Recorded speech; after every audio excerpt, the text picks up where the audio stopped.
I'm James Minaj, and I'm joined here tonight, as usual, by Nick Tovey. Say hi, Nick, and just introduce yourself. Hi there, guys. Yes, Nic Tovey from soulcraft.com.au. Glad to be with you this evening.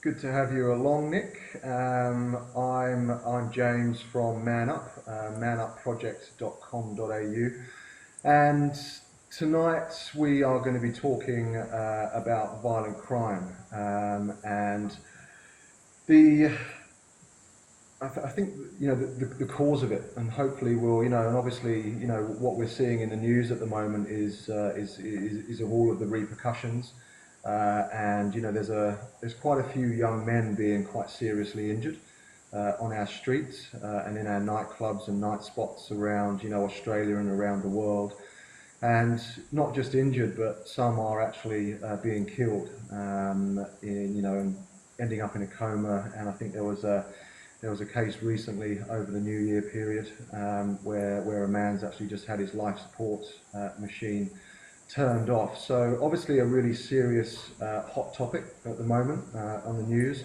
and in the media. But I think myself and Nick have actually realised that there's just a lot of anger being shown towards the perpetrators, which is understandable, but not a lot of talk about the cause and why are men actually engaging in these types of behaviour. And so hopefully tonight we'll be able to talk maybe a little bit about the causes, both interior psychological, psycho-emotional causes, but also maybe more external causes, and looking at things like drugs and alcohol and other laws and legislations and pub opening times and those other things that do relate to this problem that we're seeing on our streets, and that really needs to be addressed, because it's not good, is it, Nick? It's not at all, mate. It's not at all. And I mean, yeah, like as you said there was the recent case. It is a very, here in Australia, it's a very current topic. It's all over the media, and politicians are getting right on the bandwagon and speaking about it, and rightly so. But I personally believe a lot of the attention is not really being placed at the causal factors, rather than and is very keen to put the blame on particular individuals or particular sections of society. And where I think there's, that's not the full story. We need to ask some of these questions. Why are people being violent, particularly young men? But it's not just young men either. We're seeing much more violence among women, and also we're seeing a lot more alcohol abuse amongst young women. So they're all obviously very linked factors, but there's something underneath which isn't being addressed, and I think that's a conversation that just needs to start happening. People need to start asking those difficult questions. Why is society perpetuating these sorts of behaviours, and what can we do about it as individuals, rather than just pointing the finger at everybody else? They're all the bad people. And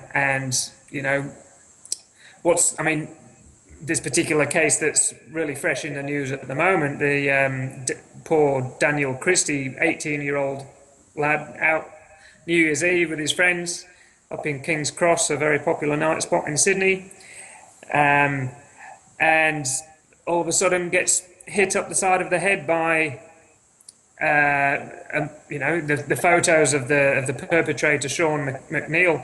He's a big guy. He's very muscular. He's allegedly, during the incident, he was talking about how he was a professional MMA fighter. So he's obviously doing a bit of work to perfect his violence, his strength and his technique. And unfortunately, Daniel was the victim of that, and the receiving end of that. And he was an innocent bystander in what was a previous altercation. Well, firstly, the perpetrator, Sean McNeil, he's now looking at murder charges and potential life imprisonment. So after a very stupid mistake out on the town on New Year's Eve, a very compulsive and aggressive act, and totally out of order, his life is totally ruined. He's now going to be in jail for the rest of his life. He's going to be he's got a long time to look at his actions, but also he's got a long time to potentially become a much more aggressive, angry criminal. I don't personally believe that long-term prison sentences are the answer. They don't repatriate people. They don't help necessarily. It might be a nice, comforting idea to get a violent perpetrator off the streets for 20, 30 years, but I don't know that it necessarily helps the issue. Obviously, it's an extremely, extremely tragic incident, and yes, it is an accident. He definitely wasn't intending on killing him. Obviously, his actions were out of order. But anyway, I mean, obviously, we don't know the ins and outs. All we do know is what we see in the media, and the media has its way of portraying certain sides of the story. But so what do you think is going on underneath the bonnet, Nick? I think we're looking at it's a multifaceted issue that we got to look at. Well, firstly, why? If we're talking about men, because let's face it, it is predominantly men that are violent, and it's obviously the victims of violence are predominantly male too. Obviously, we have female victims as well, and they make up a fairly decent proportion of the statistics, but around 60% of victims of violence are male, and around 80% of the perpetrators are male. So, of course, we've got basic biological drives. We are, as a man, we are loaded with testosterone. Testosterone is the fight it or fuck it chemical that we do have, and it gets us into trouble, and we make mistakes, and obviously we can't look at that as being okay. I'm a male. I've got testosterone, therefore I'm not accountable for my actions. But it's not about that at all. I'm just trying to shed some light on these drives are there. On a biological level, we do have the testosterone drive. But what I see, and you'll probably see it within the fitness industry, I've seen it around a lot of people taking supplements with extra testosterone and actually trying to produce more testosterone. So, and of course, then you've got, steroid use and all of those more illegal substances, which obviously make and are known to make people much more aggressive. So on a biological level, we've got those issues, but on a cultural level, of course, we've got a massive issue around binge drinking. The younger age group, we're seeing a much more prevalence around the younger age group getting on the drink much more heavily. But not only that, they're preloading before they go out. They're buying cheaper alcohol drinks from the shops, preloading before they go out, so they don't spend all their money on the $10 drinks when they get out there. So they're already half cut by they get out there. But I don't think that's a new thing. I know that sounds familiar. Yeah, I know that was something I used to do. But also, we've got the fact, which we didn't have when we were kids, we've got the fact that people are mixing alcoholic drinks with stimulants, with energy drinks. You can buy energy drinks on tap across the counter in lots of pubs and clubs in Sydney. I'm sure it's the same around the world, where you mix energy drinks with alcohol. You're playing with fire. You know, you're not only are you being stimulated by the alcohol, you're being stimulated by caffeine and sugar, and of course the energy levels are just right up there. So if the energy levels are up there, of course you're a firecracker waiting to go off. Put in the mix, and I think this is where the real cause of the problem is, where we really need to have a deep look. There's emotional stuff. I think we have a society which is totally stressed. When you look at men, we're not necessarily built to commune. We're not necessarily built to find good groups of friends who support each other. Not necessarily encouraged to do that. Mm-hmm. When you look at some of the cultural norms that we've grown up with, that's definitely seen as being more the women's, the female is, talking about our problems. So if we've got a generation of young men, then put into another factor that we can put into it is the fact that, what we were talking about last week, that we don't have a great deal of male role models, good male role models to actually help bring these young men into manhood. Mm-hmm. So they're self-initiating.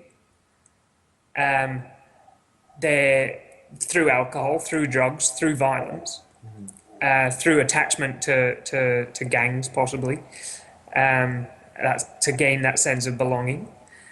There's no healthy initiations to actually come up into manhood, into a maturity which is healthy, which is respectful, which is of integrity. So of course, you put all those in the mix, it's a recipe for disaster. So I believe that's what we're starting to see. It's more than just an alcohol issue. Of course it's an alcohol issue, but what's behind that? Why are people drawn to go out and binge drink?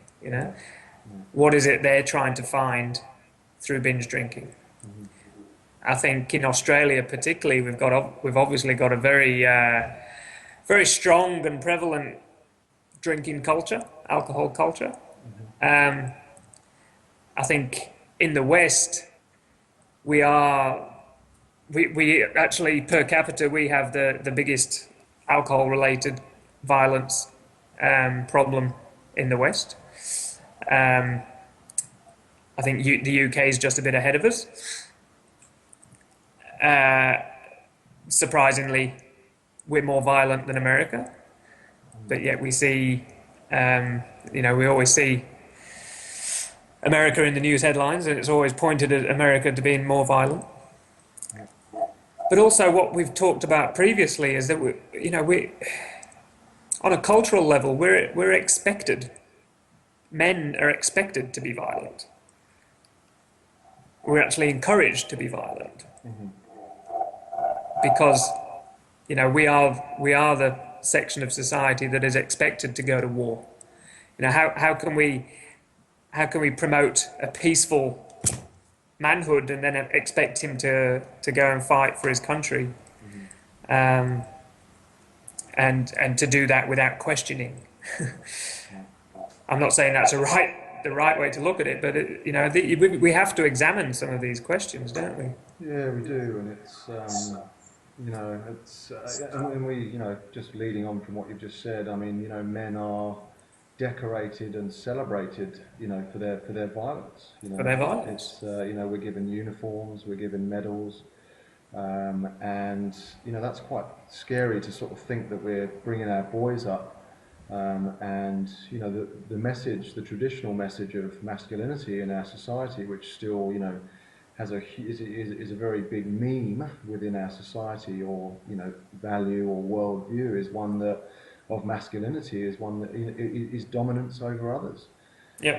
And whether that means psychologically, emotionally, or physically, which is what we're seeing on the streets, then that's the message that boys are taking home. And as you say, it's almost like some kind of dysfunctional rites of passage, modern day rites of passage for boys to be out, and that's how they prove their self-worth.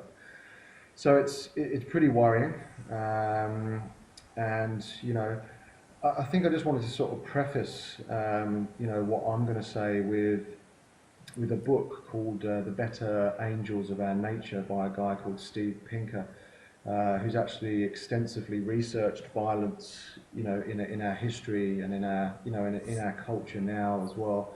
And as much as I haven't read it, I've read, I've heard lots of reviews about it, and it's actually saying that violence has decreased as we've gone on. So I just wanted to preface that, and I know that the media can blow these things out of proportion, and it's but it's a problem. We need to address it. But I think it's important that we keep that perspective on the talk that we're doing tonight and on the things that we're seeing in the media as well. So yeah, Well, for when, me it's just stop you there for a second, mate. I guess when I agree, violence has decreased when you look at humanity over a long term. But one thing I need to add in there is that the violence has actually increased when we look at the postmodern era.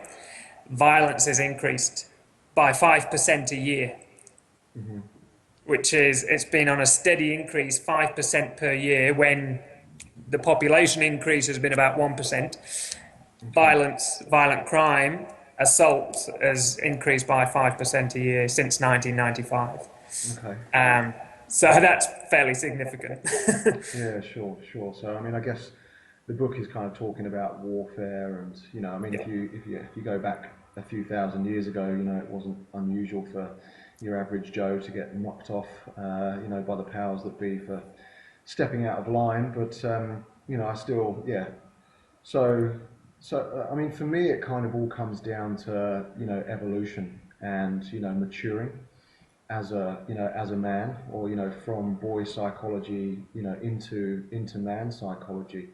And there's lots of different aspects of that. We can't just boil it down just to one thing. It's growth in all areas of life. And yeah, so for me, it's the more evolved we become, the less violent, we become, and the less reason we see violence as being, a way of, solving our problems. And as Yeah. as we've seen, it's interesting that you talk about the postmodern era, because I think that's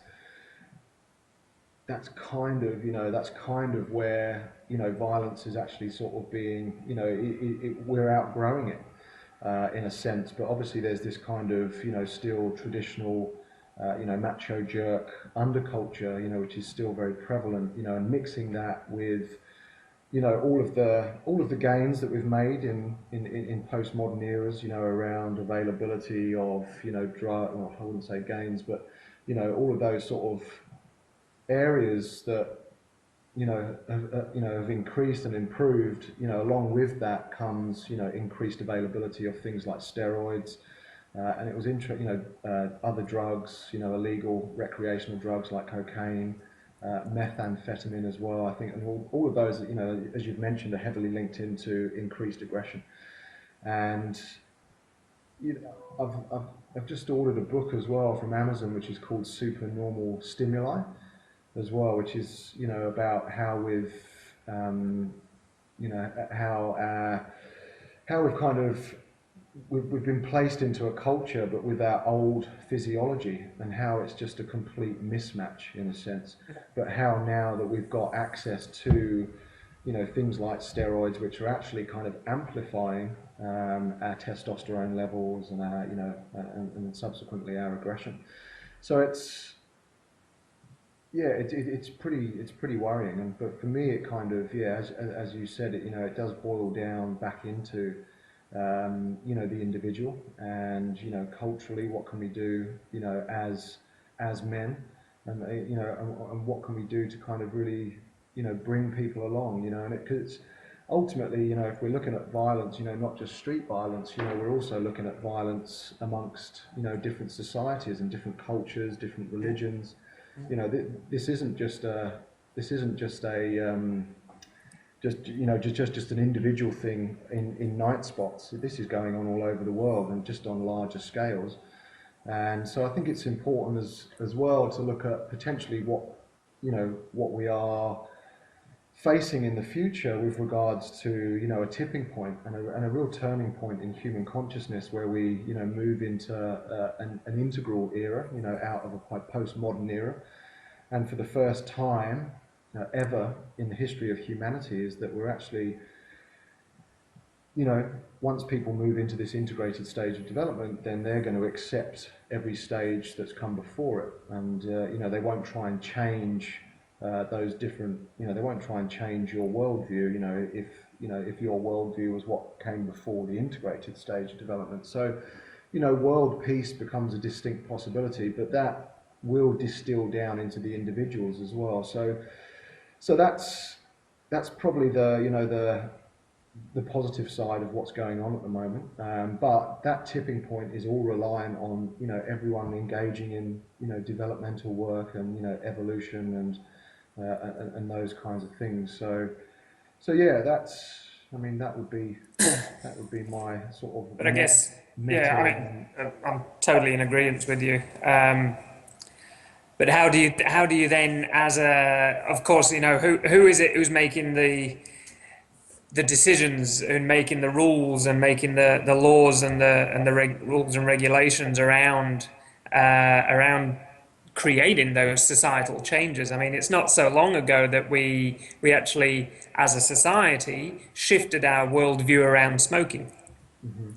You know, and nowadays it's just accepted that you can't smoke indoors, you can't smoke in the pub, and you're actually, you know, for the most part, you're fairly ostracized as a smoker. And you have to go outside. You can't be in here where all the fun's being had. You have to go outside. You know, that happened really quickly. Mm-hmm. When you look at how, I mean, when we were young, I remember driving in the car with my mum and my dad smoking in the car, and the windows up in England. It's freezing cold and I can't breathe. You know, it's absolutely disgusting. And being in the cinema and seeing the smoke going up in in front of the projector, you know, Yeah. that just seems so alien, doesn't it? So there's an example of how, when a shift in worldview can actually be introduced by politics, by the government, by the rules and regulation, then we can actually change culture. So there needs to be the same sort of change in culture can actually occur through rules and regulations being changed around alcohol. Absolutely, we can definitely start. I mean, there was a recent trial undertaken in Newcastle where they actually reduced the opening hours for in a certain area of Newcastle in New South Wales. They reduced the opening hours where everybody had to, all venues had to be closed at 2 a.m. And they saw a 30% reduction in violent crime over a very short period of time. Mm-hmm. So you can see straight away that has an effect. Mm-hmm. But who doesn't like that? The liquor industry. So which hold a hell of a lot of power in government and pay a lot of taxes. So the liquor industry, unfortunately, has far too much power and influence over the lawmakers. But if those rules and regulations can change, then we can start to address some of those issues. But that's not where the story should end. Mm-hmm. It should be, okay, what is underneath there? Yes, we've dealt with part of the issue. We've dealt with, it's looking at the lower right quadrant in the Acqual model. We've looked at how we can change the systems to help people deal with their own self and what's actually going on in the internal. And we can look back on the upper left and the upper right. You know, what's going on a cultural level, what's going on an internal level, to men as individuals, but not only men, because it's not just men. But obviously we need it's a societal issue. But when we see, obviously, when the numbers tell us that men are more violent than women, but we're seeing that gap actually reduce. We're starting to see that gap reduce as women are taking on much more of a masculine role in society. You know, their roles are changing. Uh, their behaviours around alcohol are changing. Their behaviours around violence are changing. You know, you see quite well if you look for it. It's very easy to find some really shocking and disturbing video footage of girls filming girls fighting each other, you know, girls standing round a fight between two girls, where you've got girls, you know, they're not scratching, they're not pulling hair, they're really going at it, you know. The level of violence is much more than what we've seen previously.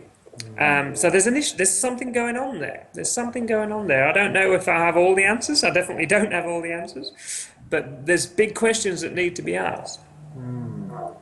Yeah, it's interesting. I'll throw my hat into the ring with regards to female violence. I know that, you know, talking from an evolutionary point of view, that women have certainly, I don't know, I mean, you know, like when the men were away hunting, and away for days on end potentially, you know, trying to feed the tribe, as it were, then, you know, women were actually, you know, extremely capable of, you know, of protecting, you know, the tribal area, and especially the children as well. But I'm certainly not saying that that's, but maybe at some level it's in them, you know, to be violent. And obviously the alcohol is just kind of, you know, fueling that and bringing that up and out a little bit more. So yeah, it's we all have the potential to be absolutely atrociously violent. You know, we can be the most evil. Every one of us has the potential within us to be the most evil and sick serial killer that there can possibly be. No doubt about that. It's just what is between that drive and the action, the behaviour. Yeah. You know, we all have the potential, but we're not all behaving that way. You know, I've been violent in my past. You know, I was in my teenage years. I was definitely had some rough moments there. During, you know, I joined the Navy. Not much much other purpose in the armed forces than violence, really. And of course, that's a culture which is very much encouraged within the armed forces, as you know. You know, it's that hyper masculine. It's all about proving oneself, isn't it? And you talked about the transition from boy psychology to man psychology, and when you talk archetypally, the boy. Within the boy psychology is the hero, the archetype of the hero. And the hero is all about proving himself. And the shadow of the hero is the bully or the weakling. So an imbalanced boy who's trying to act out the hero, he behaves in a way which is obviously if we see it more externally, then is bullying other people. You know, the person who wants to be a bully is only doing that out of his own or her own insecurity, trying to make themselves feel bigger, stronger, better, more worthy. But when the hero transitions into maturity and he becomes a man, the hero then becomes the warrior.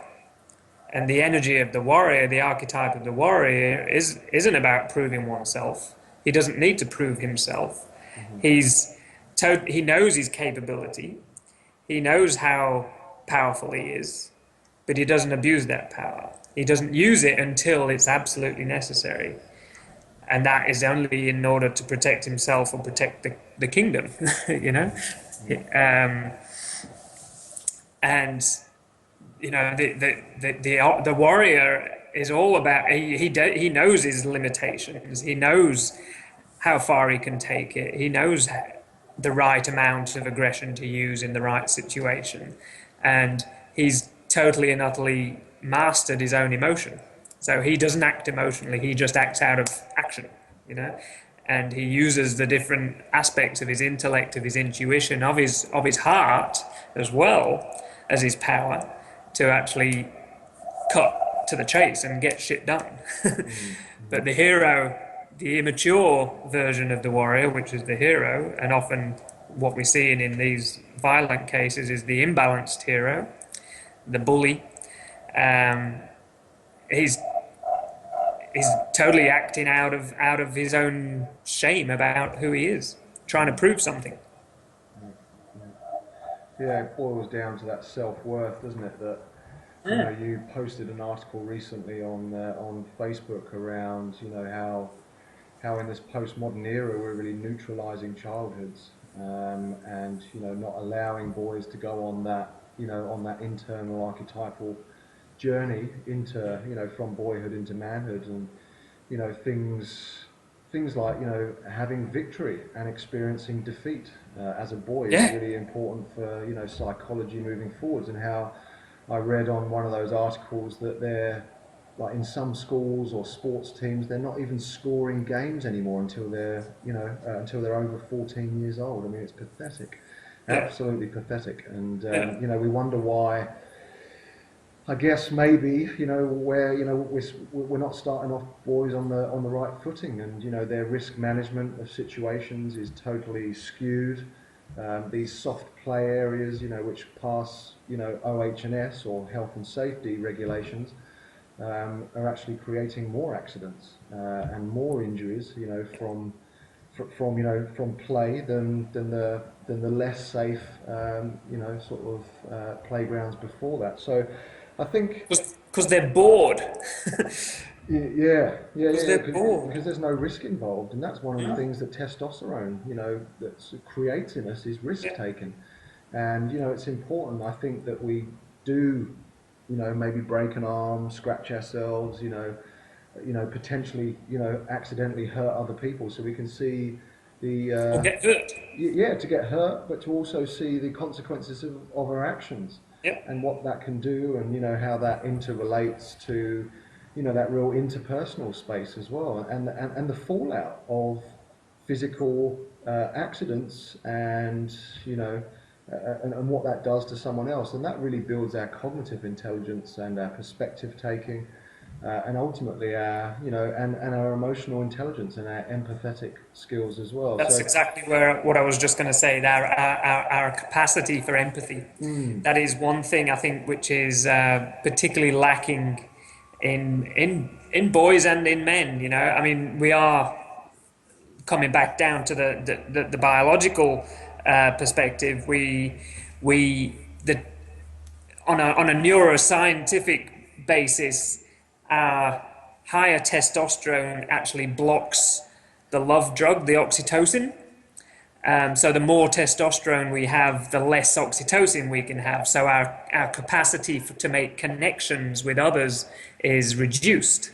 So the more I'm feeling, you know, the drive to fight it or fuck it, then the less I'm actually capable of making meaningful connections with others and empathizing and having that capacity to see, okay, my actions are going to possibly cause this person this sort of feeling or this sort of feeling.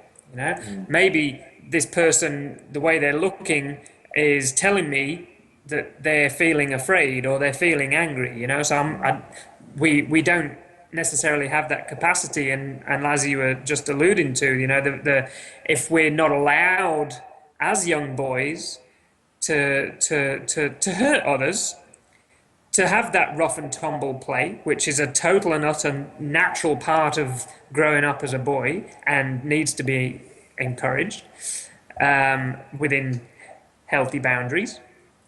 Um, if we don't, if we're not allowed to experience that, then we don't understand our own power. We don't understand how I have the potential to actually really hurt somebody, yeah. and how it feels to be really hurt too.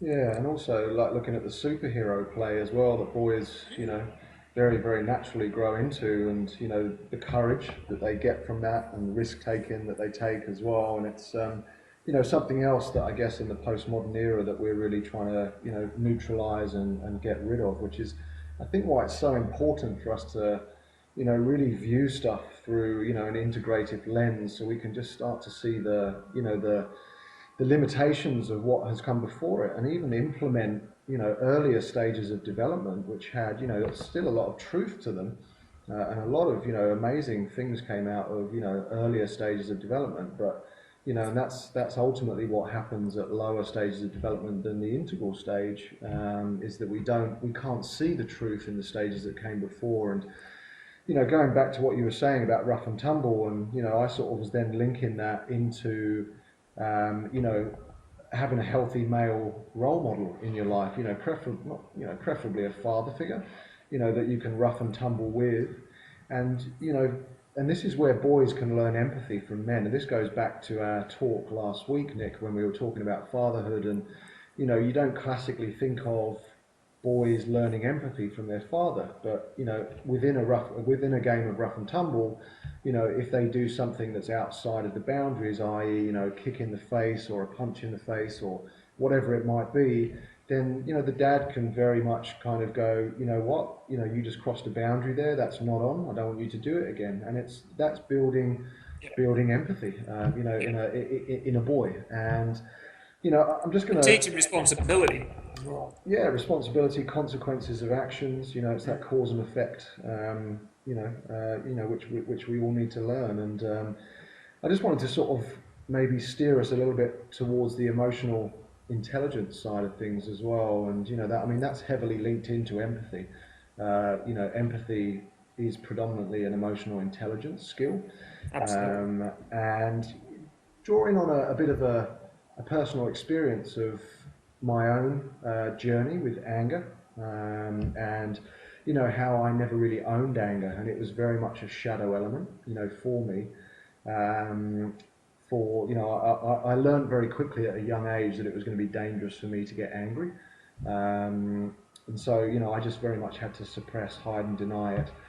And I carried that emotional holding pattern, very much, and I still have it, and I still, I'm really working with my healthy anger.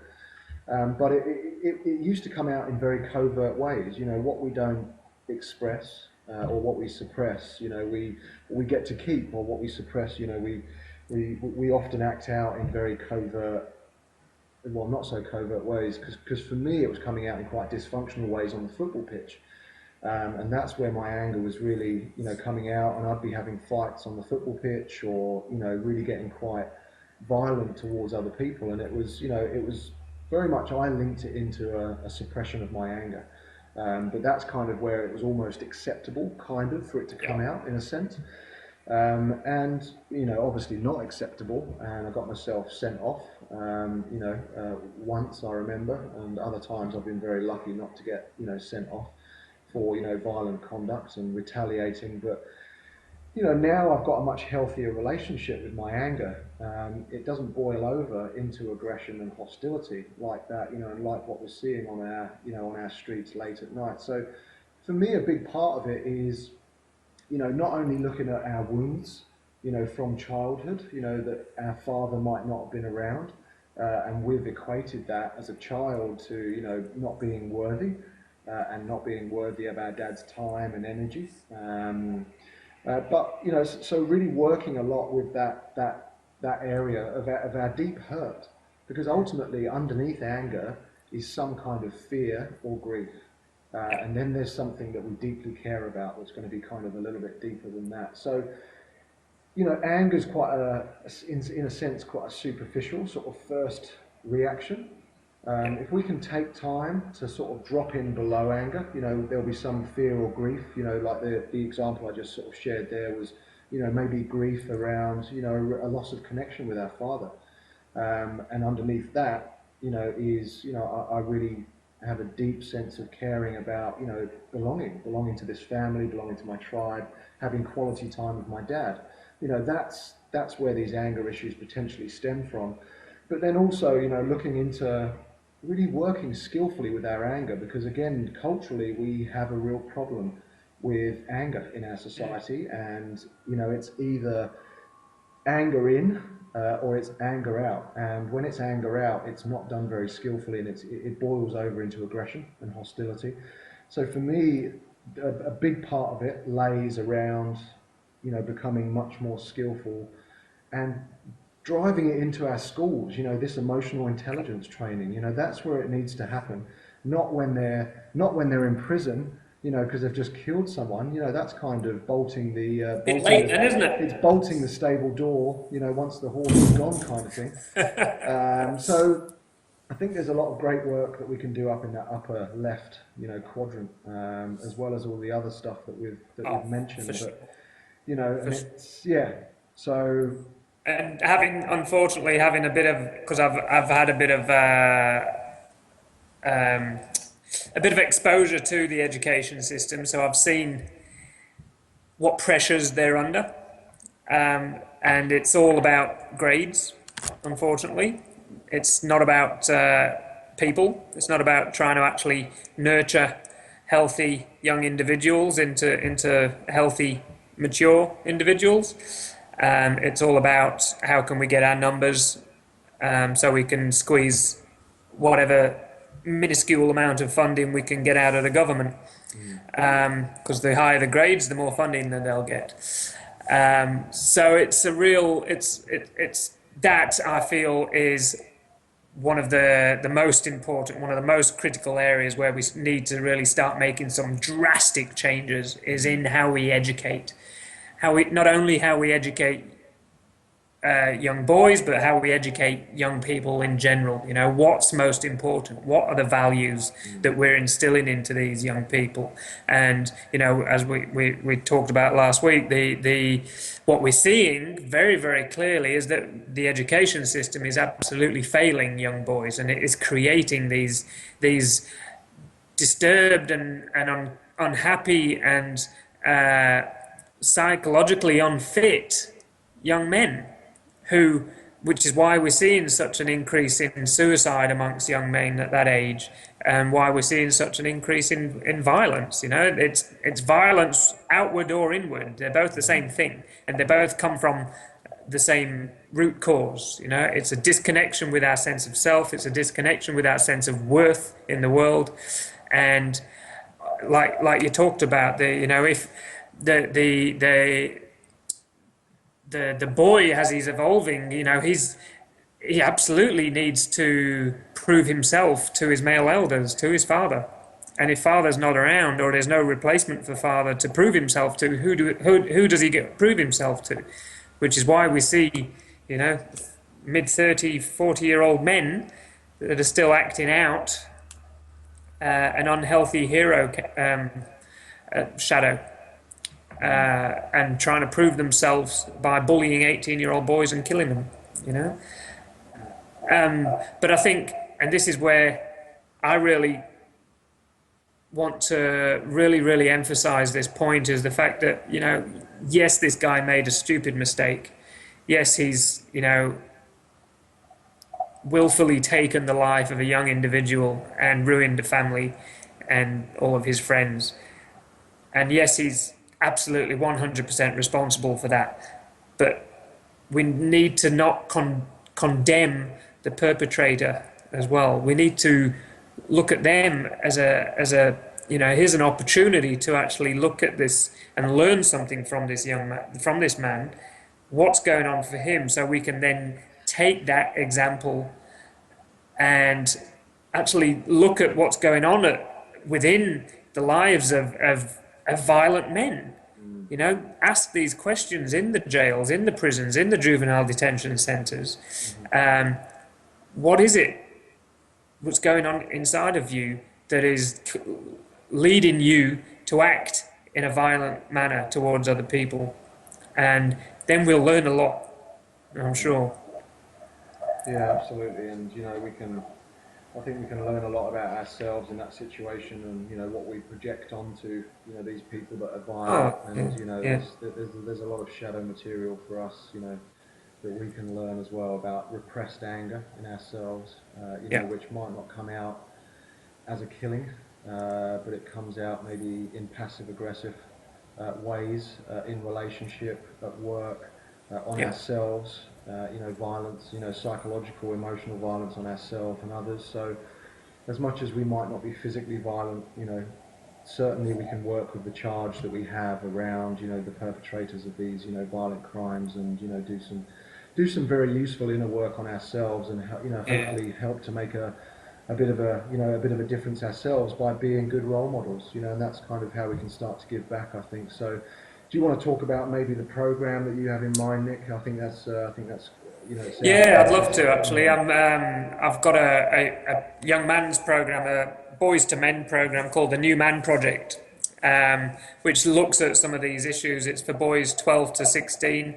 Maybe they're experiencing some challenges, maybe not. Maybe they've got a very healthy home life, but maybe not as well. So it's a 6 week program looking at emotional awareness, looking at communication, looking at conflict resolution, looking at some of these really, really important life skills, which I think are totally lacking from their education.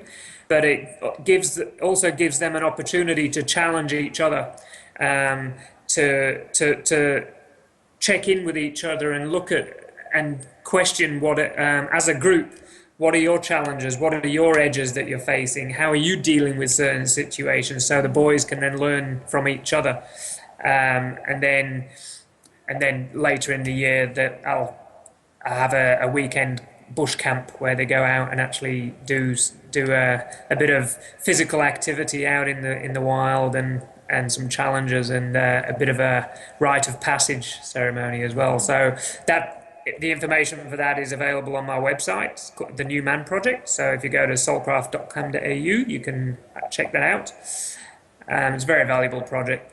Fantastic. That sounds awesome. Just what we're missing in our schools and our current education program. So that sounds amazing. I think there's another one down in Melbourne. I don't know if it's up in Sydney, like Pathways to Manhood as well. I think Yeah, Pathways is they operate in northern Sydney as well. Oh, okay, fair enough. Which sounds like a great thing as well. And I mean, I'm working. I'm in a mentoring program. I am mentoring a young boy who's about 8 or 9 years old, and that's through a charity called Big Brothers Big Sisters, which is just again, a great way that we can, start to create healthy male role models in the lives of these, young men that might be slipping through the net, and hopefully catch them before it's, too late. And so that's what I'm doing. And I also run men's groups, and we are looking for new recruits within men's group, within the Man Up men's group, where we really look at how to do conscious conflict. Not so we end up punching each other, but so we end up, really being able to take responsibility for what's going on for us in the moment, and come to actually deepen your connection with the man that you're in conflict with, and that's that. I think that's got to be that's got to be the ultimate aim of conscious conflict, is deepening your connection Absolutely. with another man, Yeah. and not coming to blows, and not ending up with people dying on our streets, and creating more hurt and more pain in a world where hopefully, fingers crossed, one day we can actually, in our lifetime, potentially taste, what world peace, looks like. And not, well, we're never going to be conflict free, but let's hope that we can actually do conflict in a way that doesn't come to blows, or, I don't want to be shooting. conflict free, to be honest. I think conflict is a good thing. Absolutely. We get to learn new ways of doing things. If everybody was out of conflict all the time, but like you said, there's a skillful way of dealing with conflict, and there's a not so skillful way of dealing with conflict. Yeah, for sure. So, all right, Nick, let's wrap it up there. We're coming Yeah, up to yeah. the 50-minute It's been a mark, good and conversation. it has. And join us in 2 weeks' time for another episode of the Manifesto. I'm James Minaj from Man Up, and thank you very much for joining us, Nick. And we'll catch up with you in a fortnight for another episode. Been a pleasure. Thanks for listening in, and thank you, James. Take care. Cheers.